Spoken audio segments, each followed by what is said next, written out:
Union council 185 PP 158 से chairman ज़कात committee Majid Masood Khan ने आज अपनी यूनियन कौंसिल में मुख्तलिफ दफातर का इफ्तिताह करवाया। अलहाज शेख सदीकी मेहमान खुसूसी थे, जिन्होंने इमरान खालिद, शाहिद मजीद और जफ़र असलम के साथ 18 दफातर का इफ्तिताह किया।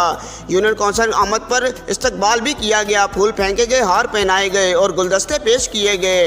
घोड़ा डांस और पंजाबियों की शान और रवायत के मुताबिक पगड़ी भी पहनाई गई।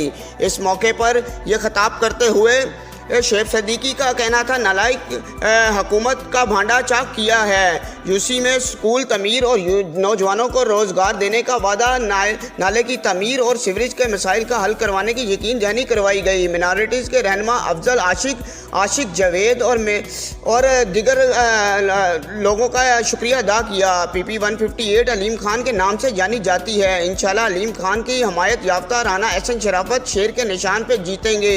झूठ और गालिम गलौज की सियासत को दफन करके ही दम लेंगे। शेख सदीकी का धुआंधार खिताब। कैमरामैन बासित अली के साथ अतीक बशीर, न्यूज़ टाइम लाहौर।